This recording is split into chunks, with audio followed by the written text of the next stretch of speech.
Hello friends, welcome to Asian drama station. इस वीडियो में मैं एक लूजर बॉय टॉन एंड एक ब्यूटीफुल गर्ल कोरिया की क्यूट सी लव स्टोरी एक्सप्लेन करूंगी। उससे पहले प्लीज़ चैनल को सब्सक्राइब कर लेना, बेल आइकन को प्रेस कर देना एंड अगर वीडियो पसंद आए तो लाइक, कमेंट एंड शेयर भी कर देना। तो बिना देरी के स्टार्ट करते हैं।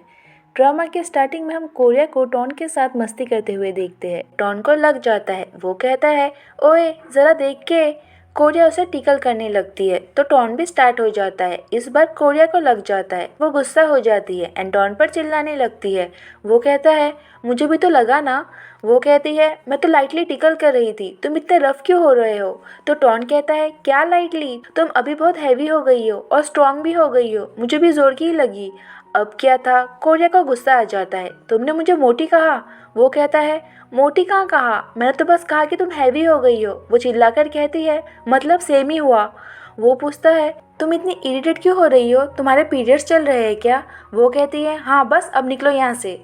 टॉन की उसके आगे एक नहीं चलती, बेचारा चुपचाप रूम के बाहर चला जाता है। यहाँ कोरिया को एक बॉक्स मिलता है एंड स्टोरी फ्लैशबैक में जाता है। ईयर 2006। हमारा टॉन बिल्कुल सीधा साधा भोला भाला बंदा था। वो एक गर्ल को बहुत लाइक करता था बट कहने से डरता था। सो उसका फ्रेंड जेंग उसकी हेल्प करता है। वो उसे अच्छे से रेडी होकर कॉलेज आने बोलता है एंड जैसे जैसे जेंग ने कहा होता है वो ठीक वैसे ही करता है। अजीब सा हेयर स्टाइल करके कॉलेज आता है। सभी उसे घूर घूर के देखने लगते हैं। जेंग कहता है तू टेंशन मत ले, तू बहुत अच्छा दिख रहा है, आजकल यही फैशन चल रहा है, तू बस कॉन्फिडेंट रहना एंड जो जो सिखाया है ठीक से कहना, समझा। वो हाँ बोलता है। जेंग उसे फिर से सब कुछ प्रैक्टिस करवाता है। तभी हमारे टॉन की नज़र उसके क्रश पर पड़ती है जो कि कोई और नहीं हमारी कोरिया ही होती है। जेंग कहता है जा टॉन जा, बता दो उसे अपनी फीलिंग्स। टॉन जाने वाला ही होता है कि तभी उन्हीं का फ्रेंड विन कोरिया को सबके सामने प्रपोज करता है। कोरिया हाँ भी बोल देती है और हमारे बेचारे टॉन का दिल टूट जाता है। कुछ दिन बीत जाते हैं। देन एक दिन टॉन देखता है कि विन एंड कोरिया लड़ रहे हैं। टॉन समझ जाता है कि दोनों का ब्रेकअप हो गया है। टॉन खुश तो होता है बट उसे गिल्टी भी फील हो रहा होता है क्योंकि विन उसका फ्रेंड था एंड फ्रेंड की गर्लफ्रेंड को अपनी गर्लफ्रेंड बनाना उसे गलत लग रहा था। तो जेंग कहता है तू कुछ गलत नहीं कर रहा, तू बहुत पहले से कोरिया को लाइक करता है। विन तेरे और कोरिया के बीच आया है, तू उनके बीच नहीं आया, समझा। अब टाइम वेस्ट मत कर, जा उसके पास, मैं विन को संभाल लूंगा। टॉन उसके पास जाता है एंड अपना रुमाल देता है। कोरिया आंसू पोंछकर उसे वापस कर देती है। टॉन अपने फीलिंग्स कन्फेस करने वाला था बट हर बार कुछ ना कुछ गलत बोल देता है। कोरिया हंसने लगती है, दोनों फ्रेंड्स बन जाते हैं। न्यू ईयर होता है। जेंग अपनी गर्लफ्रेंड के साथ सेलिब्रेट करने जाता है। बेचारा टॉन डॉम में अकेले ही रह जाता है। तभी कोरिया उसे ऑनलाइन मैसेज करती है। उसका मैसेज देखकर पहले तो टॉन थोड़ा शॉक्ड होता है। कोरिया पूछती है न्यू ईयर के लिए कहाँ जा रहे हो। वो कहता है कहीं नहीं, यही डॉम में रहूँगा। कोरिया मन में कहती है ओह मतलब सिंगल है। देन टाइप करती है मेरे भी कोई प्लान्स नहीं है। टॉन कहता है हमारे रूफटॉप से फायरवर्क्स बहुत अच्छे दिखते हैं। वो मन में कहती है सीधे सीधे कहते क्यों नहीं कि तुम चाहते हो कि मैं वहाँ आऊँ। टॉन की उससे पूछने की हिम्मत नहीं होती तो कोरिया ही कहती है अकेले फायरवर्क्स देखना बोरिंग होगा ना, मैं तुम्हें कंपनी देने आती हूँ। टॉन बहुत ज़्यादा खुश हो जाता है। दोनों रूफ टॉप पर मिलते हैं। न्यू ईयर के फायरवर्क्स स्टार्ट होने से पहले टॉन अपनी फायरवर्क्स करता है। गड़बड़ हो जाती है एंड आग लग जाती है। जैसे तैसे टॉन एंड कोरिया आग को बुझाते हैं। Then new year countdown start होता है। फायरवर्क्स होते हैं, दोनों अच्छा टाइम स्पेंड करते हैं एंड साथ में न्यू ईयर गिफ्ट भी एक्सचेंज करते हैं। टॉन कोरिया को कुकीज देता है एंड कोरिया टॉन को एक लॉटरी टिकट के पीछे अपना नंबर लिख कर देती है। टॉन बहुत ज़्यादा खुश हो जाता है एंड ये खुशी नेक्स्ट डे डबल हो जाती है क्योंकि टॉन की वही लॉटरी लग जाती है। प्राइस मनी बहुत ज़्यादा होता है। वो कोरिया को लॉटरी वापस लेने बोलता है। कोरिया मना कर देती है। टॉन कहता है तो क्यों ना मैं तुम्हें ट्रीट दूँ। टॉन जेंग से कहता है मिलने बुला तो लिया है बट अगर विन ने देख लिया तो। जेंग कहता है तू टेंशन ना ले, मैं हूं ना। नेक्स्ट डे कोरिया टॉन का वेट कर रही होती है। टॉन थोड़ा नर्वस होता है। जेंग उसे धक्के मार मार के कोरिया के पास भेजता है।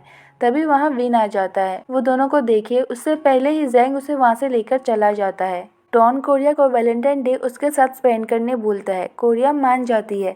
विन दूर से दोनों को बातें करते हुए देख लेता है। वैलेंटाइन डे के दिन टॉन सब कुछ अच्छे से प्रिपेयर करके रखता है। आज वो कोरिया से लव कन्फेस करने वाला था बट कोरिया के आने से पहले ही वहाँ विन आ जाता है।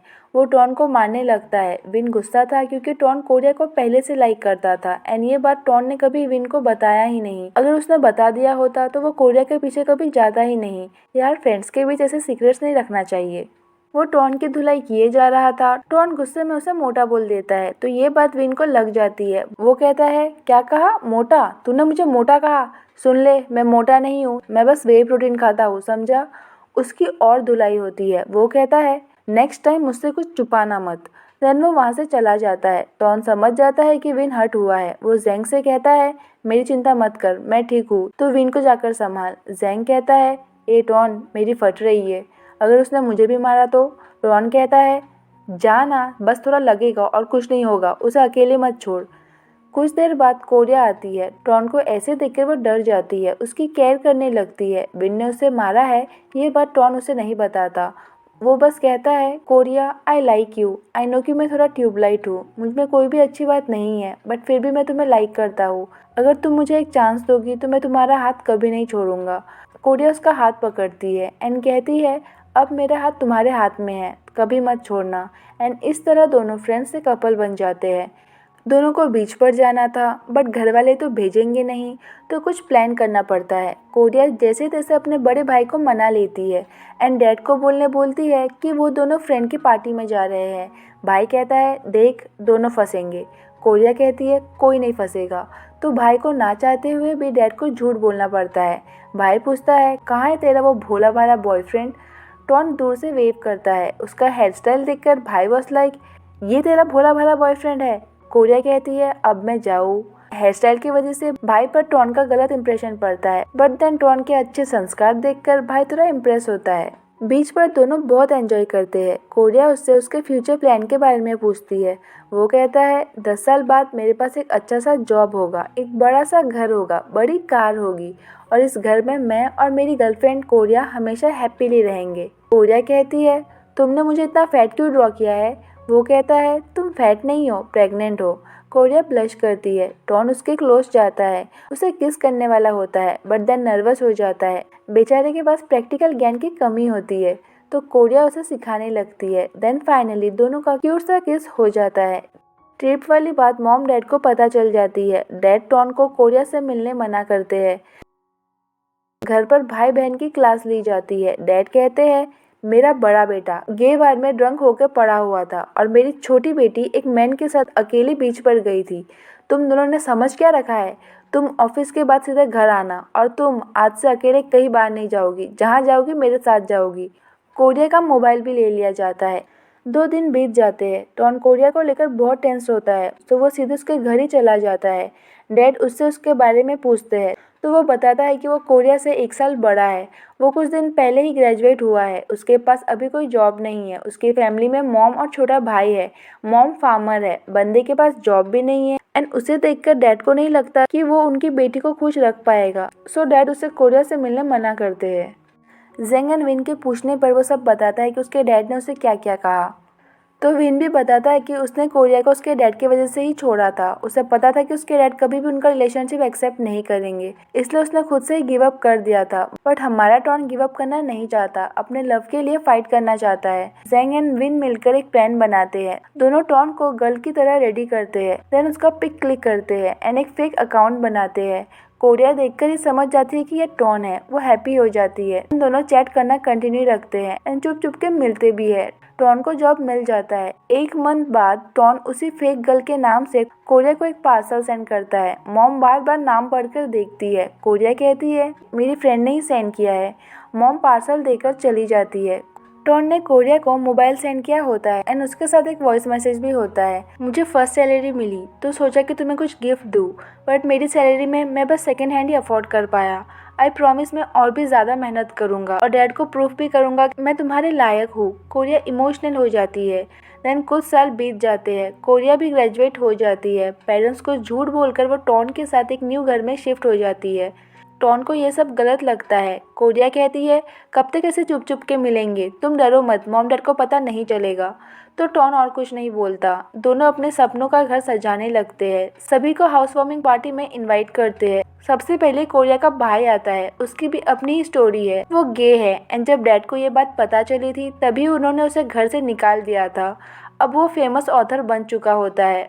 देन जेंग एंड उसकी गर्लफ्रेंड आते हैं। इनके बाद एक और बंदा आता है जिसे कोई पहचान नहीं पाता। ये कोई और नहीं विन होता है, जो कि अब फूड ब्लॉगर है। टेस्टी टेस्टी खाना खाता है एंड उनके रिव्यूज देता है। जेंग कहता है, अरे तू इतना फैटी कैसे हो गया? तो टॉन मजाक में कहता है, नहीं जेंग, फैट नहीं बोलते इसे, ये तो वे प्रोटीन है। विन बोलता है, ए ज़्यादा मत बोल। देन वो कोरिया से प्यार से बात करने लगता है। टॉन कहता है, नो टचिंग, वो मेरी गर्लफ्रेंड है, चुपचाप वहाँ जाकर बैठ। सभी पार्टी एंजॉय करने लगते हैं। फिर से डोरबेल बजता है। इस बार कोरिया के मॉम डैड होते हैं। उन्हें कोरिया के बारे में पता चल गया होता है।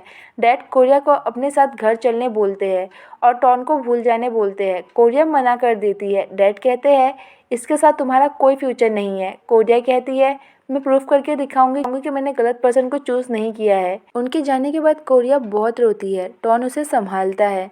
देन टॉन एक बॉक्स को रख रहा होता है। कोरिया उससे पूछती है, उसमें क्या है? वो कहता है, कुछ इंपॉर्टेंट चीजें। वो दिखाने बोलती है, वो नहीं दिखाता। वो कहती है, अडल्ट मूवीज के सीरीज तो नहीं है? टॉन कहता है, पागल हो गई हो क्या? वो उसे ऊपर रख देता है। वो बोलती है, सच बताओ, अडल्ट मूवीज है ना उसमें? वो कहता है, अरे नहीं, मैं वो सब नहीं देखता। देन स्टोरी प्रेजेंट में आती है। उसके हाथों में वही वाला बॉक्स होता है। उसमें वो रुमाल होता है जो फर्स्ट टाइम टॉन ने उसे दिया था। उस बॉक्स में वो सब चीज़ें होते हैं जो कोरिया ने टॉन को दिए थे। उसमें वो लॉटरी टिकट भी था जिसमें कोरिया ने अपना नंबर लिख के दिया था। याद है ना कि टॉन की वो लॉटरी लग गई थी। अब अगर किसी की लॉटरी लगती है तो लॉटरी वाले टिकट ले लेते हैं एंड उसके बदले प्राइज मनी दे देते हैं। बट टॉन के पास अभी भी वो लॉटरी थी। सो कोरिया टॉन से इस बारे में पूछती है। टॉन कहता है, हाँ जीता था, बट मैंने कैश आउट नहीं करवाया। कोरिया पूछती है, क्यों? वो कहता है, ये तुम्हारी तरफ से मुझे फर्स्ट गिफ्ट था, तो लॉटरी वाले को कैसे दे देता? कोरिया ब्लश करते हुए पूछती है, क्या ये इतना इम्पोर्टेंट है? वो कहता है, हाँ इम्पोर्टेंट है। कोरिया उससे बैड बिहेव करने के लिए सॉरी बोलती है। टॉन पहले थोड़ा भाव खाता है बट देन मान जाता है। रिलेशनशिप को स्टार्ट करना ज़्यादा डिफिकल्ट होता है या फिर उस रिलेशनशिप को एंड तक निभाना डिफिकल्ट होता है? आप सबको क्या लगता है कमेंट सेक्शन में ज़रूर बताना। Thanks for watching. मिलता है नेक्स्ट बार में। बाय।